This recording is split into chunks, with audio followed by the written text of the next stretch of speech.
আসসালামু আলাইকুম সুপ্রিয় দর্শক সবাইকে স্বাগত জানাচ্ছি চ্যানেল 24 এ। শুভ বসন্ত। আপনারা দেখছেন জাপান বাংলাদেশ ফ্রেন্ডশিপ হাসপাতাল নিবেদিত ডক্টরস অ্যাডভাইস অনুষ্ঠানটি। সাথে আছেন ডক্টর ফাতিমা মারিয়া খান, সহকারী অধ্যাপক, উত্তর আধুনিক মেডিকেল কলেজ। আজকে আমরা কথা বলবো একটি নতুন টপিকস নিয়ে। আজকে আমরা কথা বলবো শিশুদের সার্জিক্যাল সমস্যা এবং এর করণীয় নিয়ে। এই বিষয়টি নিয়ে আলাপ করার জন্য আজকে আমাদের চ্যানেল 24 এর পর্দায় যুক্ত হচ্ছেন দেশের একজন স্বনামধন্য চিকিৎসক। আসুন তার সাথে পরিচয় হওয়া যাক। আমাদের সাথে যুক্ত হচ্ছেন ডাক্তার পার্থ সারথী মজুমদার, যিনি সহকারী অধ্যাপক হিসেবে রয়েছেন শিশু সার্জারি বিভাগ, ঢাকা মেডিকেল কলেজ হাসপাতাল। একই সাথে স্যার চেম্বার করছেন জাপান বাংলাদেশ ফ্রেন্ডশিপ হাসপাতালে। স্যার আসসালামু আলাইকুম, আপনাকে স্বাগত জি, জানাচ্ছি আসসালামু আলাইকুম। আজকের অনুষ্ঠানে। আসসালামু আলাইকুম। আমি দর্শকদের বসন্তের শুভেচ্ছা জানাচ্ছি এবং আপনাদের সবাইকে শুভেচ্ছা জানিয়ে আজকের অনুষ্ঠান শুরু করার জন্য আপনাকে অনুরোধ করছি। অসংখ্য ধন্যবাদ স্যার। প্রিয় দর্শক, আপনারা আজকে দেখছেন আজকে ডক্টরস অ্যাডভাইসটি আমাদের চ্যানেল 24 এর ভেরিফাইড পেজে লাইভ চলছে এবং আপনাদের শিশুদের সার্জিক্যাল রোগগুলো নিয়ে কোনো ধরনের তথ্য জানা থাকলে আপনারা স্যারের সাথে সরাসরি আপনাদের তথ্যটি অথবা এই সমস্যাটি শেয়ার করতে পারেন। আমরা চেষ্টা করব তার কাছ থেকে আপনাদের সমাধান নেওয়ার জন্য। স্যার, প্রথম প্রশ্ন আপনার কাছে। স্যার, আপনাদের কাছে কমনলি কি কি ধরনের সার্জিক্যাল সমস্যাগুলো নিয়ে আউটডোরে অথবা আপনাদের কনসালটেন্সিতে বাচ্চারা আসেন? ধন্যবাদ।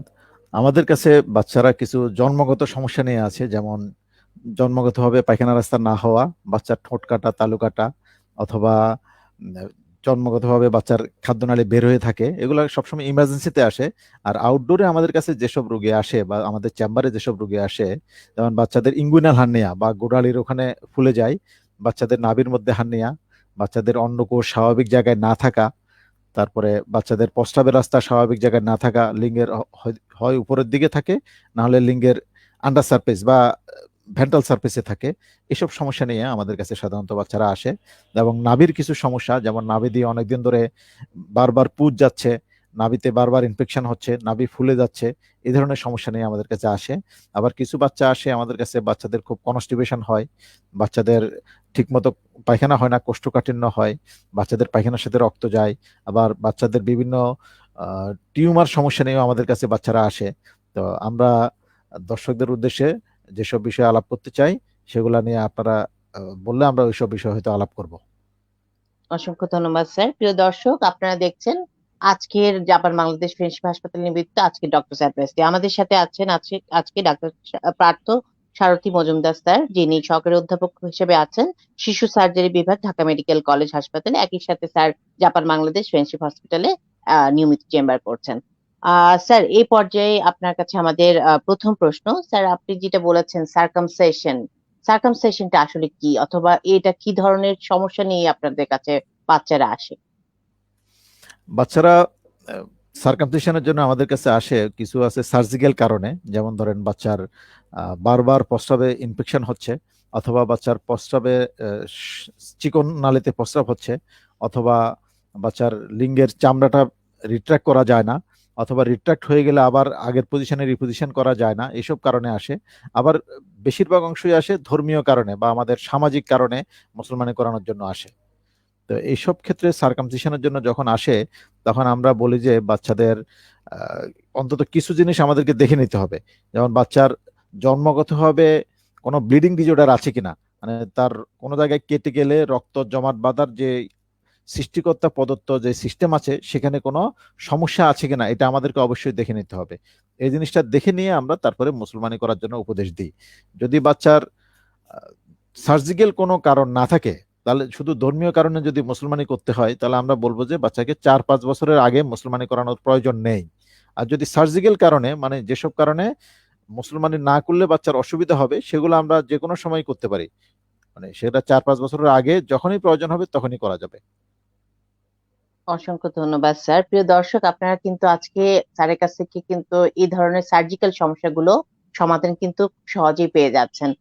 স্যার, আমাদের কাছে এই পর্যায়ে আপনার কাছে আমাদের দ্বিতীয় প্রশ্ন হচ্ছে ইঙ্গুনাল হার্নিয়া, বাচ্চাদের ইঙ্গুনাল হার্নিয়া অথবা হাইড্রোসিল, এই রোগটি কিন্তু খুব কমনলি পাওয়া যায়। যদি স্যার আপনার আমাদের দর্শকদের জন্য একটু বুঝিয়ে বলতেন ইঙ্গুনাল হার্নিয়া অথবা হাইড্রোসিল এটি আসলে কি ধরনের রোগ? এটি হলো বাচ্চাদের গোড়ালির দিকে, মানে তল পেটে গোড়ালির দিকে ফুলে যায়।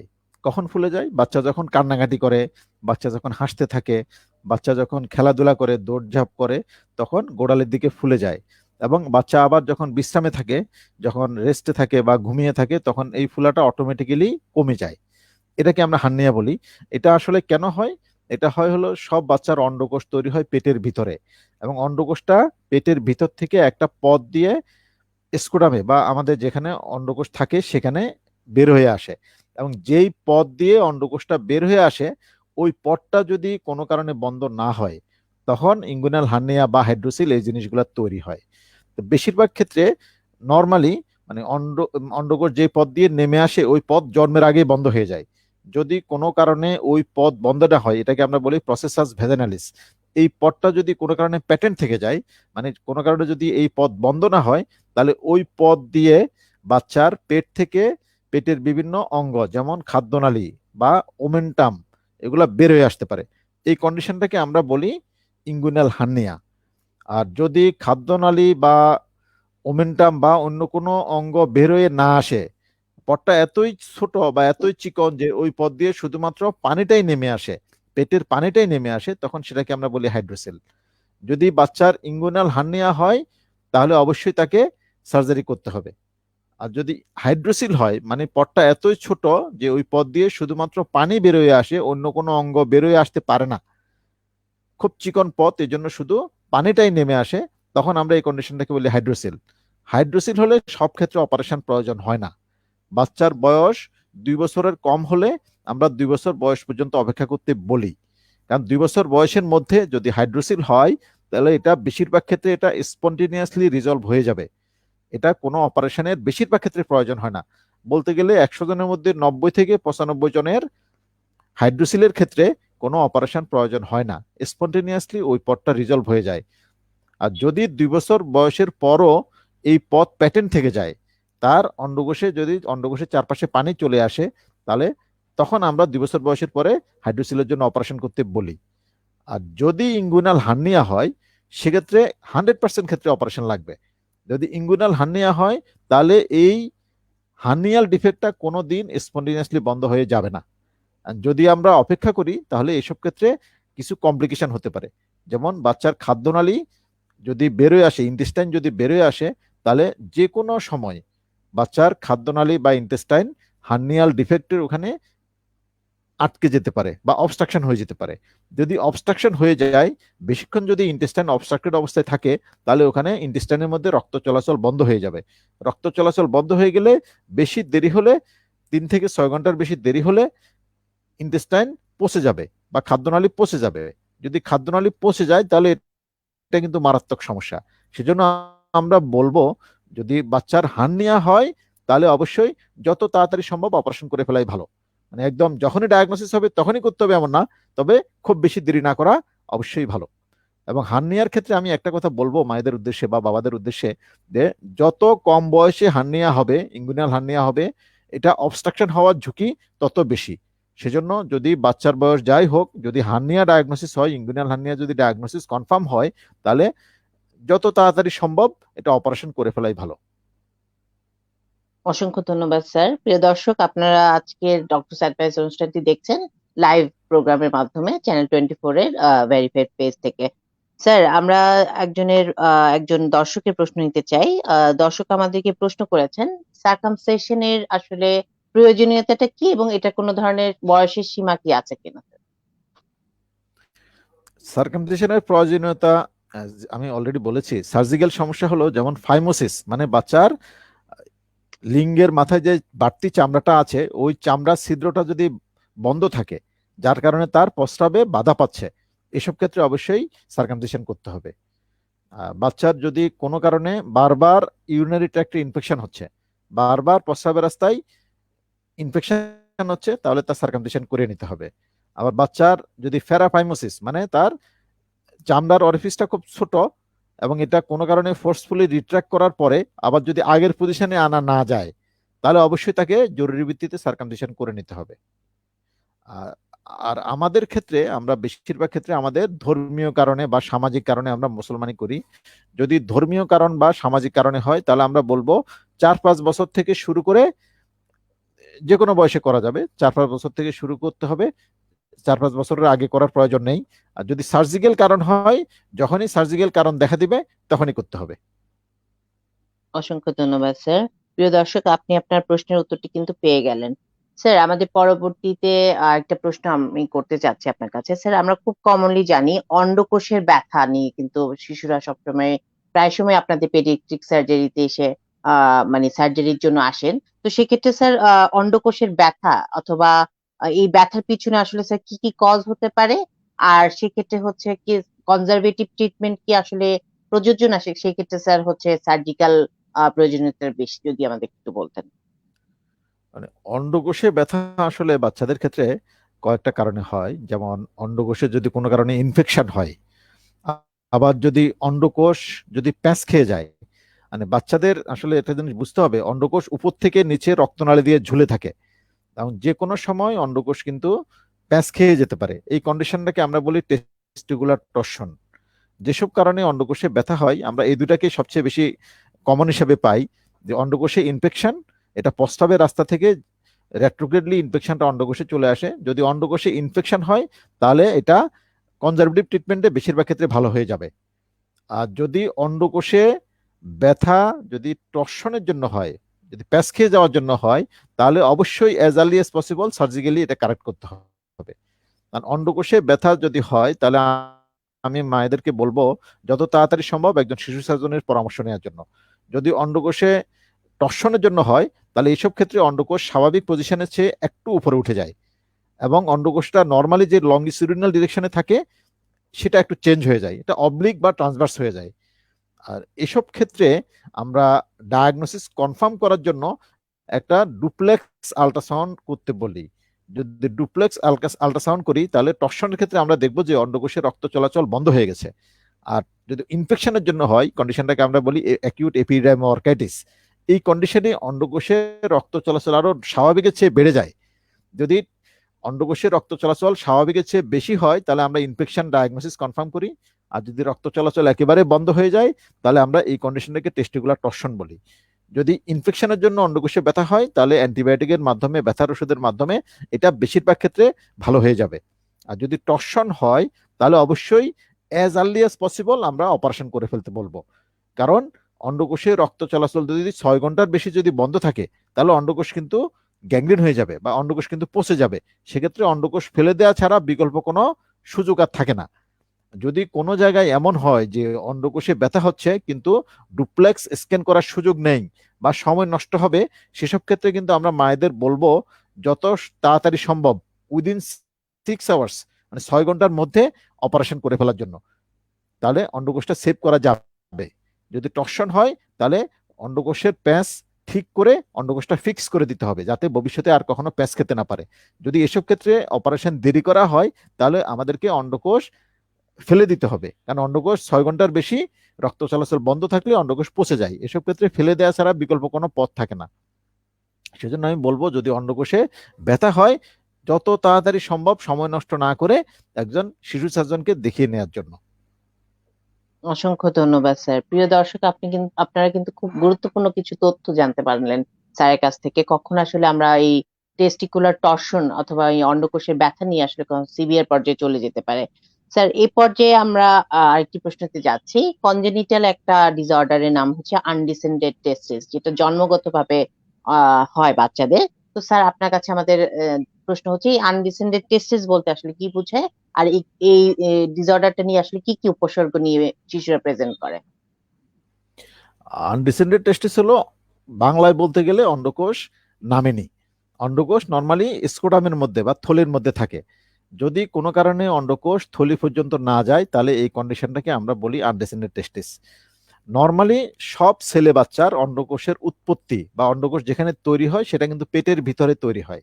এই অন্ডকোষটা পেটের ভিতরে তৈরি হয়ে জন্মের পূর্বেই, বাচ্চা ভূমিষ্ঠ হওয়ার পূর্বেই এটা স্বাভাবিক জায়গায় চলে আসে, স্কোডামের মধ্যে চলে আসে। যদি কোনো কারণে অন্ডকোষ যেখানে তৈরি হলো, পেটের ভিতরে তৈরি হয়ে পেটের ভিতর থেকে অন্ডকোষ স্বাভাবিক জায়গায়, মানে যেখানে অন্ডকোষ থাকে স্কোটামের মধ্যে, সেখানে যদি না আসতে পারে, তাহলে এই কন্ডিশনটাকে আমরা বলি আনডিসেন্ডেড টেস্টিস। যদি কোনো বাচ্চা আনডিসেন্ডেড টেস্টিস নিয়ে ভূমিষ্ঠ হয়, তাহলে আমরা মায়েদেরকে বলবো জন্মের পরে তার অন্ডকোষ নিচে নেমে আসার যে প্রক্রিয়া, সেই প্রক্রিয়াটা কিন্তু জন্মের সাথে সাথে বন্ধ হয়ে যায় না। অন্ডকোষ পেটের ভিতরে তৈরি হয়ে এটা স্কোটামে চলে আসে একটা প্রক্রিয়ার মাধ্যমে। বাচ্চা ভূমিষ্ঠ হওয়ার সাথে সাথে যেই প্রক্রিয়ার মাধ্যমে অন্ডকোষটা নেমে আসে, ওই প্রক্রিয়াটা জন্মের পরও আরো 6 মাস বয়স পর্যন্ত চলমান থাকে। তাহলে সহজ কথায় বলতে গেলে, বাচ্চা যখন ভূমিষ্ঠ হয় তখন যদি অন্ডকোষ স্বাভাবিক জায়গায় না থাকে, তাহলে 6 মাস বয়স পূর্ণ হওয়া পর্যন্ত অপেক্ষা করতে হবে। যখন 6 মাস বয়স পূর্ণ হয়ে যায়, তখন অন্ডকোষ নিচে নেমে আসার যে প্রক্রিয়াটা, সেই প্রক্রিয়াটা বন্ধ হয়ে যায়। তাহলে জন্মের সময় যদি অন্ডকোষ স্বাভাবিক জায়গায় না থাকে, তাহলে অত ওয়ারিড হওয়ার দরকার নেই, দুশ্চিন্তাগ্রস্ত হওয়ার দরকার নেই। 6 মাস বয়স পর্যন্ত অপেক্ষা করতে হবে। 6 মাস বয়সের মধ্যে সেই অন্ডকোষ যেটা স্বাভাবিক জায়গায় ভূমিষ্ঠ হওয়ার সময় ছিল না, সেটা স্বাভাবিক জায়গায় 6 মাস বয়স পূর্ণ হওয়া পর্যন্ত নিচে নেমে আসতে পারে। যদি 6 মাস বয়স পর্যন্ত পূর্ণ হওয়া পর্যন্ত যদি অন্ডকোষ নিচে নেমে না আসে, তাহলে এই অন্ডকোষ আর স্বাভাবিকভাবে নিচে নেমে আসবে না। কারণ 6 মাস বয়স পূর্ণ হওয়ার পরে অন্ডকোষ নিচে নেমে আসার প্রক্রিয়াটা পুরোপুরি বন্ধ হয়ে যায়। এই 6 মাস বয়স পূর্ণ হওয়ার পরে অন্ডকোষ যে জায়গায় এসে থেকে যাবে, ওই জায়গায় থেকে যাবে। এরপরে বাকি চিকিৎসা সার্জিক্যালি করতে হবে। কারণ আমি একটা জিনিস ক্লিয়ার করতে চাই, অন্ডকোষ যদি নিচে নেমে না আসে তাহলে কি সমস্যা। আর সৃষ্টিকর্তা অন্ডকোষ পেটের ভিতরে তৈরি করে এটা স্কোটামের মধ্যে নিয়ে আসছেন। এটার একটাই কারণ, পেটের ভিতরে তাপমাত্রা বেশি, স্কোটামের ভিতরে তাপমাত্রা কম। অন্ডকোষ শুধুমাত্র কম তাপমাত্রায় কাজ করতে পারে। যদি এটা উপরে থেকে যায় তল পেটে অথবা পেটের ভিতরে, তাহলে এটা বেশি তাপমাত্রার মধ্যে থাকে। বেশি তাপমাত্রার মধ্যে থাকার জন্য এটা গ্রাজুয়ালি দিন দিন কাজ করার ক্ষমতা হারিয়ে ফেলে, এবং 1 বছর বয়সের পর থেকে এটার স্বাভাবিক যে কাজ, সেই কাজ করার ক্ষমতা কমতে থাকে। কাজ করার ক্ষমতা ধীরে ধীরে কমতে কমতে 16 বছর বয়সে, 16 ইয়ার্স, 16 বছর বয়সে গিয়ে অন্ডকোষের কাজ করার ক্ষমতা পুরোপুরি নষ্ট হয়ে যায়। এবং এই নষ্ট জিনিসটি কিন্তু শরীরে থেকে যায়, তখন ওটার মধ্যে ক্যান্সার রোগ হওয়ার সম্ভাবনা অনেক বেশি বেড়ে যায়। সেজন্য আমি মায়েদেরকে বলবো, 6 মাস বয়স পূর্ণ হওয়ার পরে যদি অন্ডকোষ স্বাভাবিক জায়গায় নিচে নেমে না আসে, তাহলে অবশ্যই একজন শিশু সার্জনকে দেখিয়ে নেওয়ার জন্য। এই 6 মাস বয়স থেকে 1 বছর বয়স পর্যন্ত এই সময়টাই অন্ডকোষের খুব বেশি ক্ষতি হয় না। কারণ একটা সহজ উদাহরণ যদি আমরা দিই, যে আমরা যদি চুলায় যদি পানি গরম করতে দিই, তাহলে এই পানিটা কিন্তু সাথে সাথে গরম হয় না, একটু 2-4 মিনিট সময় নিয়ে গরম হয়। এই অন্ডকোষের ক্ষেত্রেও যে অন্ডকোষের তাপমাত্রা 6 মাস বয়স থেকে 1 বছর বয়স পর্যন্ত একটু সময় লাগে। এই সময়টাই অন্ডকোষের তাপমাত্রা বাড়ার জন্য সময় লাগে। এই জন্য 6 মাস থেকে 1 বছর বয়স পর্যন্ত এই সময়টাই অন্ডকোষের খুব একটা ক্ষতি হয় না। 1 বছর বয়সের পর থেকে অন্ডকোষের স্বাভাবিক যে কাজ, সেটা কাজ করার ক্ষমতা কমতে থাকে, এবং ধীরে ধীরে 16 বছর বয়সে গিয়ে কাজ করার ক্ষমতা পুরোপুরি হারিয়ে ফেলে। এই জন্য আমরা বলবো 6 মাস থেকে 1 বছর বয়সের পর্যন্ত এই সময় অপেক্ষা করা যাবে, এবং 1 বছর বয়স পূর্ণ হওয়ার সাথে সাথে যত তাড়াতাড়ি সম্ভব অন্ডকোষ স্বাভাবিক জায়গায় নামিয়ে আনার যে অপারেশন, সেটা করিয়ে নেওয়া ভালো। না হলে অন্ডকোষের কাজ ধীরে ধীরে কমতে থাকবে, এবং 16 বছর বয়সের পরে অন্ডকোষ পুরোপুরি কাজ করার ক্ষমতা হারিয়ে ফেলবে, এবং এই অন্ডকোষের মধ্যে তখন ক্যান্সার রোগ হওয়ার সম্ভাবনা অনেক বেশি বেড়ে যাবে। অসংখ্য ধন্যবাদ স্যার। প্রিয় দর্শক, আপনারা দেখছেন জাপান বাংলাদেশ ফ্রেন্ডশিপ নিবেদিত আজকে ডক্টর অ্যাডভাইসটি। স্যার, এই পরবর্তীতে আমরা একজন দর্শকের প্রশ্ন নিতে চাই। আমাদেরকে মোহাম্মদ সোহাগ দেখছেন। উনি স্যার আপনার কাছে প্রশ্ন করেছেন, ওনার বাচ্চার বয়স 2 বছর 5 মাস, ওজন 11 কেজি। ওনার বাচ্চার সমস্যা যেটি, জিহ্বার ভিতরে ছোট ছোট গোটা গোটা লাল লাল দানা। তো সেক্ষেত্রে উনি এটা কি ধরনের রোগ জানতে চেয়েছেন, এবং সেক্ষেত্রে কি করণীয় হতে পারে? জিহ্বার পিছনে যদি পিছনের দিকে মানে ডর্সাল স্পেক্টে যদি পিছনের দিকে হয়, তাহলে সাধারণত এগুলা আমরা এগুলা প্যাপিলা বলি, প্যাপিলারি হাইপারট্রফি। এগুলা ভিটামিনের শূন্যতার জন্য হয়, আবার কিছু কিছু ক্ষেত্রে ইনফেকশনের জন্য হয়। তো এইসব আমি বলবো একজন শিশু সার্জন বা একজন নাক কান গলা বিশেষজ্ঞকে দেখে নেওয়াই ভালো। অসংখ্য ধন্যবাদ স্যার। প্রিয় দর্শক, আপনি আপনার সমাধানটি পেয়ে গেলেন। স্যার, আমরা পরবর্তী আমাদের আরেকটা টপিকসে যাই। স্যার, খুব কমনলি বাচ্চাদের যেটি হয় যে কোষ্ঠকাঠিন্য অথবা কনস্টিপেশন রোগটি। তো স্যার, আপনার কাছে আমাদের প্রশ্ন হচ্ছে, এই যে বাচ্চাদের এই কোষ্ঠকাঠিন্য অথবা কনস্টিপেশন বলতে আপনারা কি বোঝেন? বাচ্চাদের কোষ্ঠকাঠিন্য বা কনস্টিপেশন বলতে আমরা যেটা বুঝি, বাচ্চা যদি প্রতি 3 দিনে অন্তত একবার যদি পায়খানা না করে, অথবা পায়খানা করে কিন্তু পায়খানা খুব বেশি হার্ড, যার কারণে বাচ্চা পায়খানা করতে ব্যথা পায়, এই কন্ডিশনটাকে আমরা কনস্টিপেশন বলি। মানে এটা সাধারণত কি জন্য হয়? বেশিরভাগ ক্ষেত্রে বাচ্চাদের ম্যাল ফিডিং এর জন্য হয়। যেমন বাচ্চারা যদি আর্টিফিশিয়াল মিল্ক যদি খায়, অথবা বাচ্চারা যদি ঠিক মতো যদি শাকসবজি না খায়, আবার যদি বাচ্চাদের জন্মগতভাবে যদি থাইরয়েড হরমোনে যদি সমস্যা থাকে, হাইপোথাইরয়েড যদি থাকে, তাহলে হতে পারে। অথবা বাচ্চা যদি টয়লেট ট্রেনিং যদি ঠিক মতো না হয়, তার অভ্যাসগতভাবে যদি টয়লেট হ্যাবিটটা যদি না হয়, তাহলেও কিন্তু কনস্টিপেশন হতে পারে। আবার কিছু সার্জিক্যাল কারণ আছে, যেমন বাচ্চার পায়খানা রাস্তা যদি জন্মগতভাবে চিকন থাকে, বাচ্চার পায়খানা রাস্তা যদি জন্মগতভাবে স্বাভাবিক পজিশনে না থাকে, যে জায়গায় পায়খানা রাস্তা থাকার কথা সেই জায়গায় না থেকে তার একটু সামনে অথবা একটু পিছনে যদি অ্যাবনর্মাল পজিশনে থাকে, তাহলে কনস্টিপেশন হতে পারে। আবার যদি বাচ্চার পায়খানার রাস্তা যদি জন্মগতভাবে যদি অবশ থাকে, এই কন্ডিশনটাকে আমরা বলি হাঁসফাং ডিজিজ, এসব ক্ষেত্রেও কিন্তু বাচ্চার কনস্টিপেশন হতে পারে। আবার যদি বাচ্চার অ্যানাল ফিসার থাকে, মানে বাচ্চার পায়খানা রাস্তা যে কোনো কারণে আলসার হয়ে গেছে, একটা ছিঁড়ে গেছে, আলসার হয়ে গেছে, এসব ক্ষেত্রে কিন্তু বাচ্চার পায়খানার সময় তার তীব্র ব্যথা হয়, যার কারণে বাচ্চার পায়খানা যখন তার সেন্সেশন হবে পায়খানা করার জন্য, কিন্তু সে জোর করে পায়খানা চেপে রাখবে, তখন তার কিন্তু তার কনস্টিপেশন ডেভেলপ করবে। অসংখ্য ধন্যবাদ স্যার। স্যার, এই পর্যায়ে আমরা আমাদের আরেকটি প্রশ্ন করি আপনার কাছে। হাইপোস্পেডিয়াসিস অথবা এপিসপেডিয়াসিস বাচ্চাদের খুব কমনলি একটি সার্জিক্যাল রোগ। তো স্যার, এটি এটি বলতে আসলে কি বোঝায়? বাচ্চাদের হাইপোস্পিরিয়াস বা এপিস্পিরিয়াসিস এটা আসলেই লিঙ্গের সমস্যা, এবং ছেলে বাচ্চাদের ক্ষেত্রে এটা দেখা যায়। ছেলে বাচ্চাদের ক্ষেত্রে মানে নর্মালি প্রস্রাবের রাস্তার যে ওপেনিং, বা যেটাকে আমরা ইউরেথ্রাল মেটাস বলি, সেটা থাকবে লিঙ্গের গ্ল্যান্সের একদম টিপে, মানে গ্ল্যান্সের একদম মাথাতে প্রস্রাবের রাস্তার ওপেনিংটা থাকবে। যদি প্রস্রাবের রাস্তার ওপেনিং লিঙ্গের মাথায় না থেকে যদি লিঙ্গের আন্ডার সারফেস, মানে লিঙ্গের নিচের দিকে সারফেসে যে কোনো জায়গায় থাকে, তাহলে এটাকে আমরা বলি হাইপোস্পিরিয়াস। আর যদি তার ডর্সাল এসপেক্টে, মানে লিঙ্গের মাথায় না থেকে প্রস্রাবের রাস্তার ছিদ্র লিঙ্গের উপরের দিকে যে কোনো জায়গায় থাকে, তাহলে এই কন্ডিশনটাকে আমরা বলি এপিসপিরিয়াস।